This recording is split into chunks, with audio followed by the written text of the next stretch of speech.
We're over here at Cork today. This little video set that I am working on, and I'm gonna get this out of the way so I don't trip. Thank you. This little video that I'm making was supposed to be a nice, unique, high quality, my friend Pete style video set of me making a desk for somebody. Now, let's go back in to the beginning of this video before I start explaining it.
We got to get the desk off of the floor. Can you come over here and help me, please? Hey, Pete, can you come here quick? Come on over here. Let's get this desk off. There you go, Don. What are you going to do? I'm going to lay it down.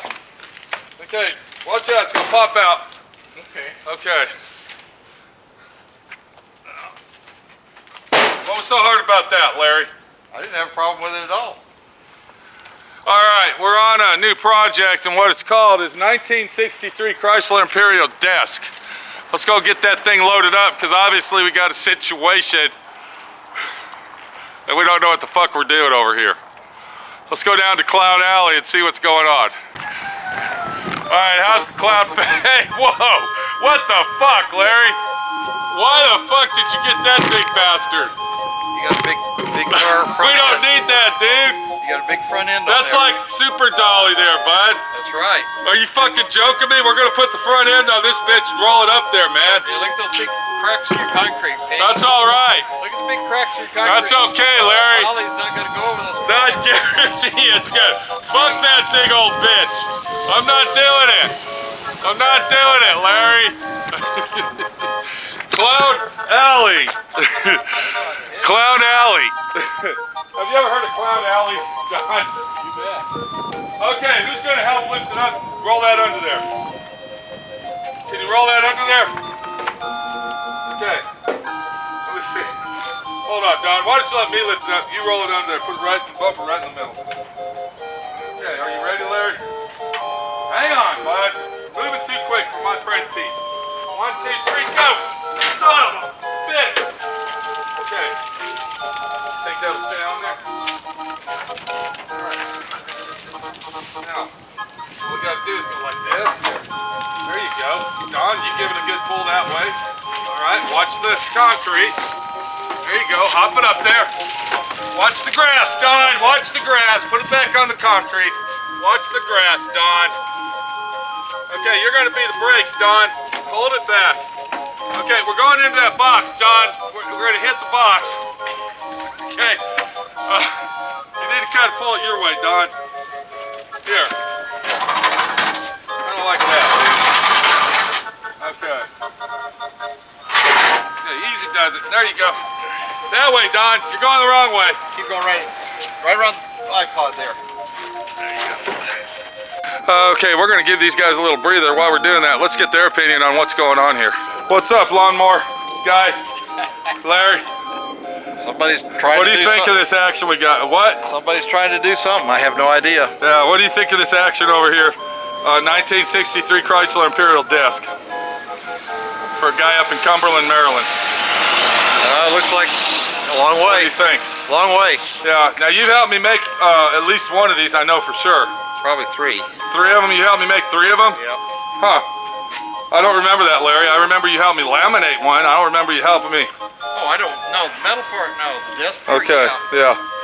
All right. Thank you, Larry. You'll probably be helping me on this one, okay, bud? Oh, I don't know. Yeah, keep you busy. What are you thinking, VW Don guy, about a desk made out of a 1963 Chrysler Imperial? Yeah, it's unique. It's very unique. Now, what really makes it unique is this desk that I found.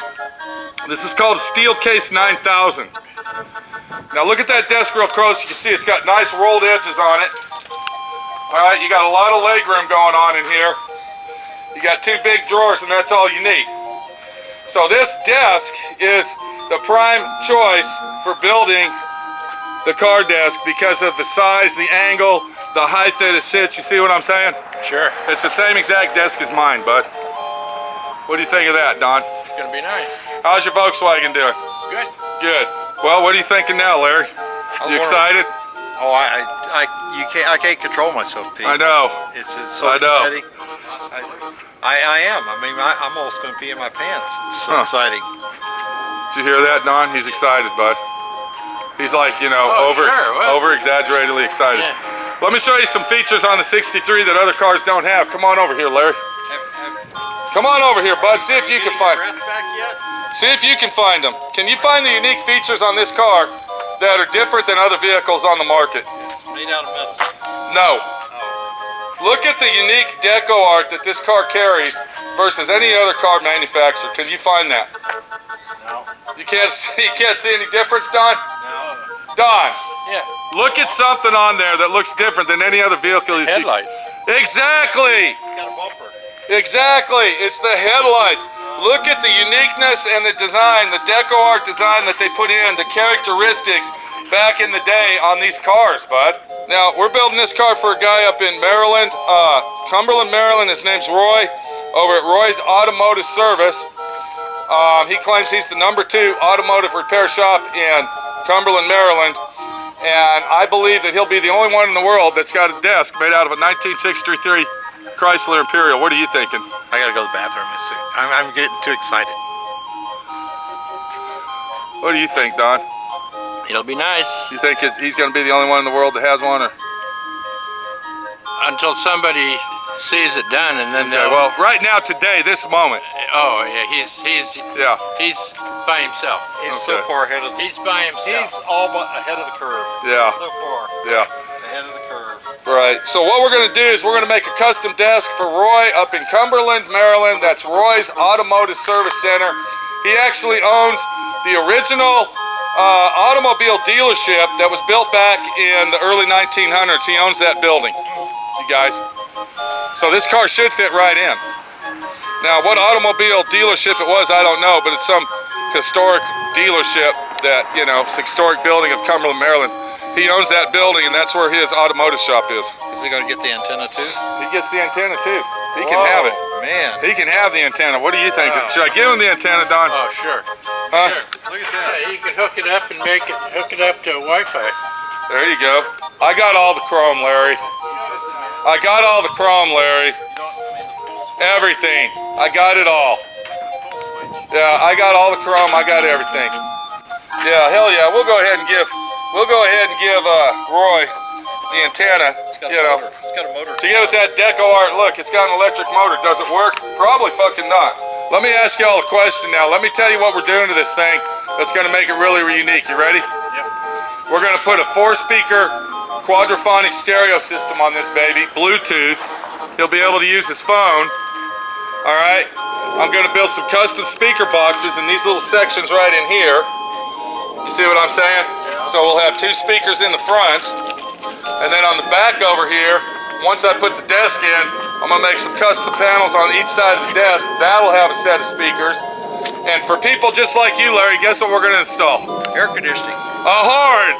Air conditioning. A horn! I see the air conditioning So right when here. people like you aren't paying attention, guess what, Don? I can beat my fucking horn at you to wake your ass up, bitch! And then one other thing we're going to do to it, we're going to go ahead and for sure make the park lights come on. I want to show everybody where the park lights are on this. You can see them up in here.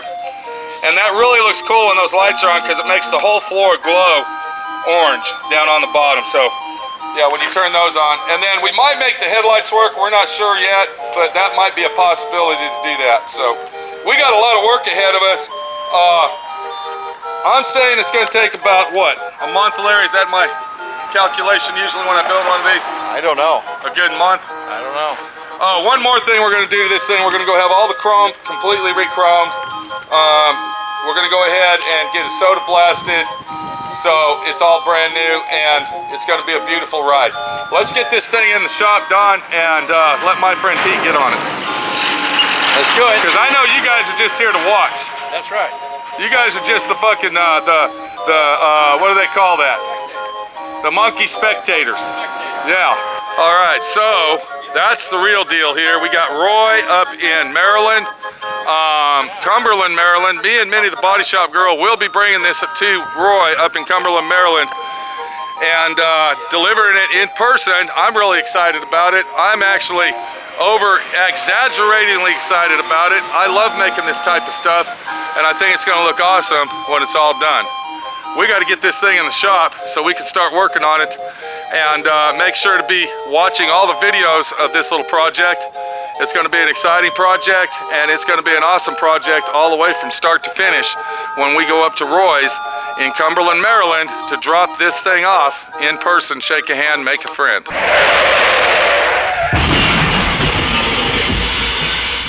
So you can see that my friend Pete was really excited to do this. I was actually flabbergasted because I love making something out of nothing, especially when it comes to these old cars, these old classic cars. To me, making car furniture out of cars that can't be restored is actually, what can we say, preserving automobilia of America. That's what it is to me. And the car that we were using, the 1963 Chrysler Imperial, was a very unique automobile.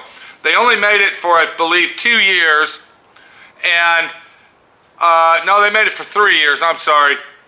The first year in '61, that was actually the last car that had giant fins, the 1961 Chrysler Imperial. And when I say that, the fins were like that big.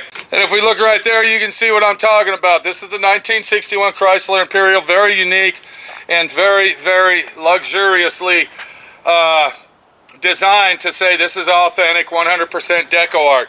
You can see how the taillights hang off of the fins, gives it that three-dimensional look like a spaceship. The fins are very tall in size and style, and this was actually the last car. The 1963 Chrysler Imperial was the very last car that ever had giant fins. After that, in 1962, it almost had the basic and unique design as the 61, but the deal is they shaved the fins off down to basically nothing, as you can see here, and then they just went ahead and put some taillights on it that kind of rode the fin and went around it. So, yeah, 1961 was the last year, and then 62 was this year right here, which incorporated the front end, just like the desk that we were going to make. Actually, we were going to start out with making this one here, this desk here, and then I changed my mind and went with that one because I actually have two of these, and the 62 and 63 are basically the same. The 61 had a different grill assembly. It had two grills in it instead of one, and then there was a piece of metal that went down. It kind of rode down, then you'd have a grill on left and right. And then in 62 and 3, this is what they look like right here. Now, as we're talking about the history of Imperials, let's walk back over here because I actually have another Imperial that really gives us the experience to look at and enjoy the history of this automobile. So if you look right here, this is a 1956 Chrysler Imperial. This is the big boy. This is what started the Chrysler 300 series. The exact same car, except for the only difference is that it was a two-door instead of a four-door. They used this base model, two-door hardtop, to create the 1956 Chrysler Imperial, the Chrysler 300A, which was the first 300 that they sold. So look at the back end of this. You can see this even has the uniqueness of being the deco art style of the era by having the tail lights on the top of the fins. And then you see the fins were actually short back then, and then they started to grow, and then back in 62 they went back down to this era. And then of course, being the 1956 Chrysler Imperial that it is, this one here would be a great candidate to make a 1956 Chrysler 300, because it's exactly identically the same on the front. The only difference is the emblems, and that's about it. So yeah, that would be an awesome desk right there. A very, very unique, 100% authentic, to say that you could be the only one in the world that has a Chrysler 300A body desk. So yeah, pretty cool. And then if we look right here, here's a few very rare items. I want to go ahead and focus on this one. This is a 1957/58 DeSoto fire sweep. Very, very rare. You'll probably never see another one. If you do, it will be either completely restored or total junk. This is actually the back end of my desk. This is what the back end of my desk looks like. And this is a very, very rare commodity due to the design, the art of it, and actually the quantity that is still left. So this is a keeper right here. I will not be getting rid of this unless, of course, somebody offers me a lot of money. But I plan on making a couch out of this to match my desk one day, if I ever have time to do that. And then, of course, this back end here would be your 1958 Dodge Coronet. And I have two of those. This right here is actually a Coronet. You can kind of see. I'm not going to go back in there, but yeah, I got a lot of rear ends from a lot of cars, because I used to actually have a small junkyard of old classic 50s cars, and all I had were Deco Art style cars that had the big fins. Here's a rare car right here. This is a Buick LeSabre, same thing as a Buick Invicta. Very beautiful rear end. I made a desk for a guy out of the front of it, and hopefully one day we'll make the couch. And then as we walk up back into the shop, we're looking at a 1959 Plymouth. This is a Plymouth. What model, I really don't understand what or where. I just know it's a Plymouth. But that's a pretty awesome piece of artwork looking at it. And you can tell that the Chrysler products were the most unique automobiles made. They had the most Deco Art style. I mean, look at the size of this emblem. Look how big that thing is. Look at the tail lights. Look at the way the tail lights are designed with the reverse lights on the bottom. Look how big the fins are. Just a beautiful, beautiful piece of machinery back then. So that's what I do with this old classic automobile stuff, is I like to restore it to make furniture to preserve it forever. So you kind of see where I stand with these old classic cars and why I love them, because of the beauty of them. I personally don't give a shit about driving them. I like to go to car shows and look at them, but I actually like to see furniture made out of them because it's preserved forever. It can be enjoyed forever. You don't have to put gas in it. You don't have to put batteries in it. You don't have to have insurance. You don't have to worry about starting them up. But yet, on the other hand, you can drive it every fucking day. So I get this guy that calls me. Actually, he emailed me, and he's been emailing me for over a year, possibly a year and a half. And he's been telling me how his dad had a 1965 Buick Skylark, because I got done restoring a 64, and he probably saw the videos on that or whatever, and he said, well, I got one of those, and I watch Pete's videos. I'm going to call him up. Well, this guy claims that he owns the second largest automotive repair shop in the town that he lives in. So he says that he's making hundreds and thousands of dollars, and he got offered to be bought out by some big corporation for $1.5 million, and he wants a desk made out of a car that I have. And he's very serious, and he wants it. I give him the price of making the fucking desk. He says, no problem. That sounds like a very fair price. Go ahead and start on it. I tell him, you need to send me some money. How much do you need? Okay, I will send that money. How do you want it?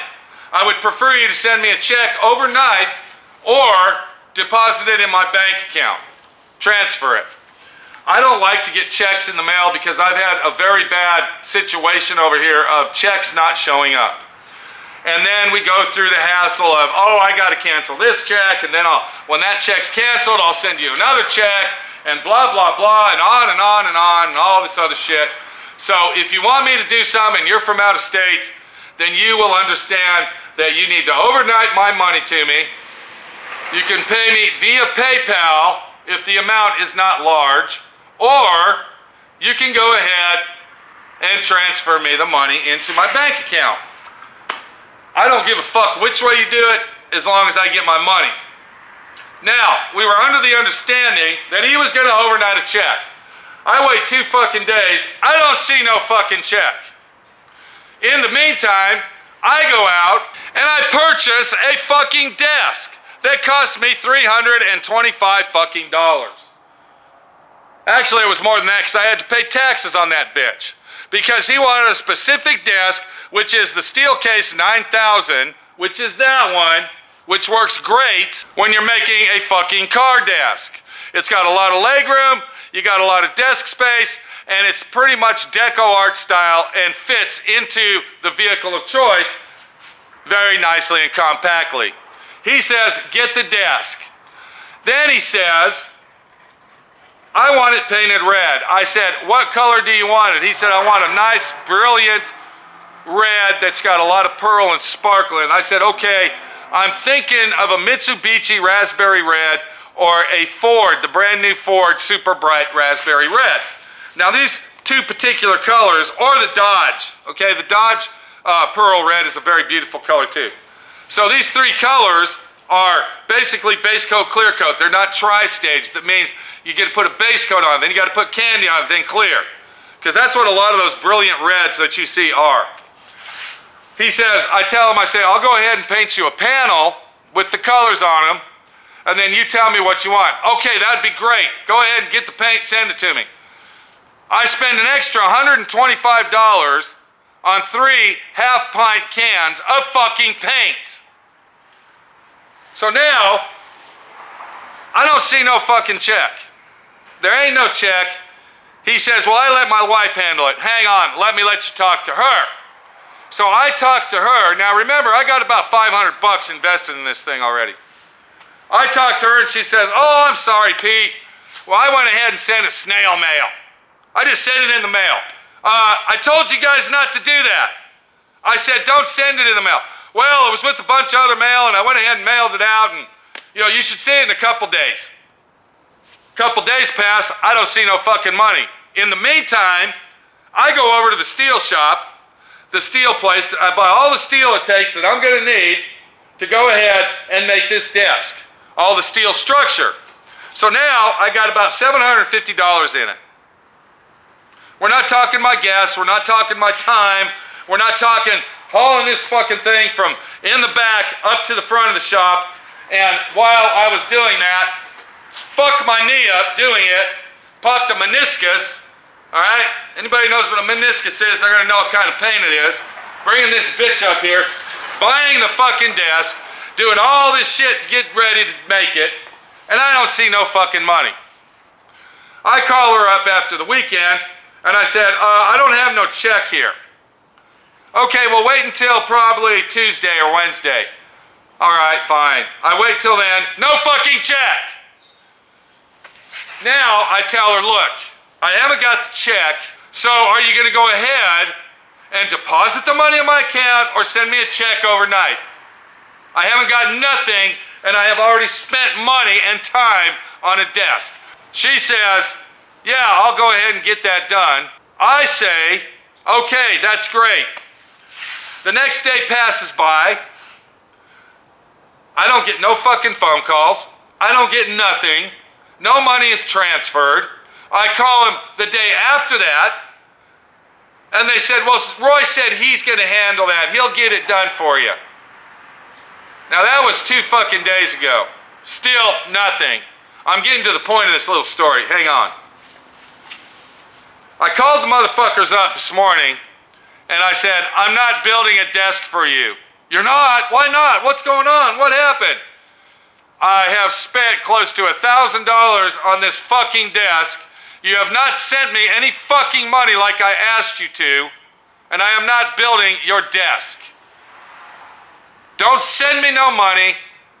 Don't fucking send me a check. Don't overnight a check. Don't deposit no money. It's over. I'm not fucking doing it. Thank you for wasting my time and my fucking money. Click. So that leads us to this right here. I am not actually pissed off at them as much as I'm pissed off at myself. Because I shouldn't have been the dumbass, Mr. fucking nice guy that I am, and trusted this person that I've never met in my fucking life, that I've only talked to through emails, and that I've only talked to on the phone a couple times. I should have never fucking done it. I should have never went out and bought the fucking desk. I should have never went out and brought this fucking thing up into my shop.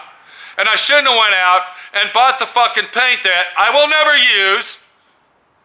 And I shouldn't have went down to the steel place and bought all the steel to make the fucking desk. Until I got money in my fucking bank. So now I am out close to $1,000. And these people that wanted this desk made don't give a rat fuck. They don't care. Whoopie wowie, so fucking what? Fuck off. I'm the bad guy. I'm the fucking bad guy because they wanted the fucking thing.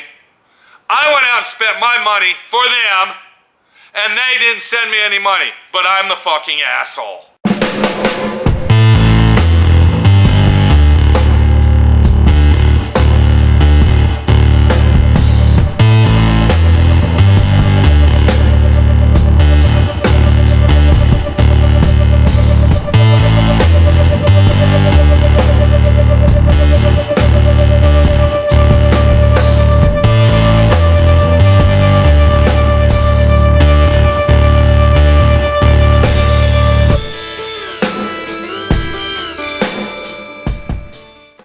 In this little fucking lecture, if you're still watching and you're still with me, because this is actually a long one, don't ever fucking trust nobody. I don't give a fuck if they are your brother or your sister. Do not fucking trust them. We do not live in 1963 anymore. This is now 2017 where you don't trust anybody and you are not a fucking nice guy.